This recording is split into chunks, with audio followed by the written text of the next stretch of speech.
Pada pertemuan kali ini kita akan mempelajari mengenai XML. Sebelumnya saya akan memperkenalkan diri. Nama saya Baharudin Suwibowo, kelas 2-3 ITA, NRP 2103-12-1010, dan dosen pembimbing saya Bapak Rengga Asmara, Eskom OCA.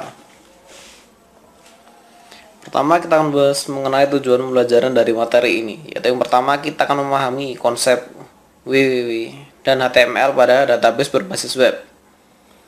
Dan berikutnya kita akan memahami arsitektur pada database web. Berikutnya kita akan memahami mengenai XML itu apa, dan memahami dan mengimplementasikan model data semi terstruktur.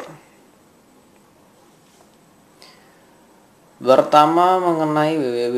Jadi web ini memungkinkan pengaksesan suatu file dimanapun file itu berada pada sebuah internet. Jadi sebuah file itu diidentifikasikan dengan URL atau Universal Resource Locator. Jadi contohnya seperti website pens.its.edu. Nah, URL di atas ini mengidentifikasikan suatu file yang bernama index.html yang disimpan pada direktori database pada mesin atau host epis.its.edu. Nah, file ini adalah sebuah dokumen yang mempunyai format HTML atau Hypertext Markup Language dan berisi beberapa link ke file lain yang diidentifikasi melalui URL-nya. Jadi HTML sendiri itu adalah bahasa pemrograman berbentuk skrip sederhana yang teksnya diawali dan diakhiri dengan perintah yang disebut text, yang biasanya terdiri dari start text dan end text. Kemudian basis data dan web. Halaman web berisi hasil query database. Untuk membangkitkan halaman web, dilakukan hal sebagai berikut. Yang pertama, dibutuhkan sebuah web server yang membuat proses baru dari program yang berinteraksi dengan basis data. Berikutnya, web server ini berkomunikasi dengan program tersebut melalui CGI atau Common Gateway Interface. Berikutnya, program akan membangkitkan halaman hasil dengan isinya berasal dari basis data. Jadi protokol lain selain CGI itu ada ISAPI atau Microsoft Internet Server API atau NSAPI atau Netscape Server API. Berikutnya kita akan belajar mengenai arsitektur application server dan server side Java. Yang pertama saya akan menjelaskan mengenai fungsi dari application server. Yaitu fungsi dari application server ini sendiri adalah mengendalikan thread atau proses pre-fork untuk performansi. Berikutnya ada tempat koneksi basis data dan menggunakan koneksi yang tersedia. Berikutnya integrasi antara sumber data yang heterogen, manajemen transaksi melibatkan beberapa sumber data dan manajemen session. Kemudian pemrosesan pada si server itu dapat menggunakan Java Servlet, yaitu program Java yang berjalan pada server dan berinteraksi. Jadi interaksinya ini melalui API yang didefinisikan dengan baik yang well defined. Kemudian Java Beans, yaitu komponen perangkat lunak yang dapat digunakan kembali, yaitu bersifat reusable, yang ditulis dalam bahasa pemrograman Java. Kemudian ada JSP atau Java Server Page dan Active Server Page, yaitu kode yang berada di dalam halaman web yang diterjemahkan oleh server. Berikutnya kita mau masuk pada pembahasan utama, yaitu XML. Jadi XML itu adalah Extensible HTML, yaitu merupakan bahasa script versi lanjutan dari HTML. XML sendiri merupakan penggabungan antara SGML dan HTML, di mana kekuatan SGML ini digabungkan dengan kesederhanaan dari HTML. XML menggunakan definisi markup language baru yang disebut Document Type Declaration atau DTD. Nah, sekarang kita akan memahami mengenai apa itu DTD. Jadi sebuah Document Type Declaration atau DTDS adalah himpunan aturan yang mendefinisikan elemen-elemen, atribut, dan entity yang diperbolehkan pada dokumen. Dan dokumen pada XML ini pada dasarnya memiliki bentuk yang baik jika tidak memiliki asosiasi DTD, tapi digunakan berulang-ulang dengan tepat. Nah, dokumen XML ini akan valid jika memiliki DTD dan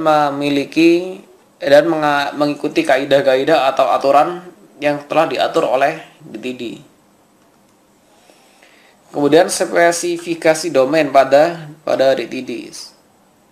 Untuk menangani sumber-sumber data yang berlainan, dikembangkan standarisasi DTDS untuk memungkinkan domain dapat menukar data di antaranya sumber-sumber data yang heterogen. Contohnya adalah domain pada DTDS untuk mengkodekan material matematika pada web dengan menggunakan Mathematical Markup Language atau MathML.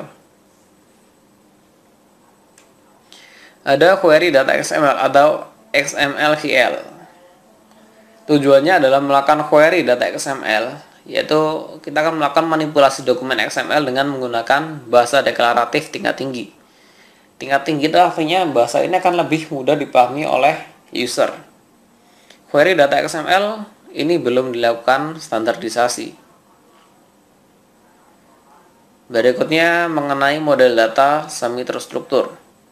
Jadi data semi terstruktur ini adalah data dengan struktur parsial, di mana semua model data untuk data semi terstruktur itu menggunakan beberapa tipe graph berlabel. Pada sebab ini akan diperkenalkan mengenai model data semi terstruktur yang disebut Object Exchange Model atau OEM. Berikutnya kita akan bahas mengenai latihan soal. Yang pertama, definisikan dan gambarkan penggunaan HTML, URL, CGI, server side, dan Java Servlet. Yang pertama, HTML atau Hypertext Markup Language, yaitu merupakan bahasa pemrograman berbentuk skrip sederhana yang dia itu berbentuk markup. Jadi ada start tag-nya dan end tag-nya. Jadi datanya di markup oleh sebuah tag-tag tertentu. Berikutnya URL Unified Resource Locator, yaitu sebuah alamat yang mengidentifikasikan sebuah lokasi file untuk diakses.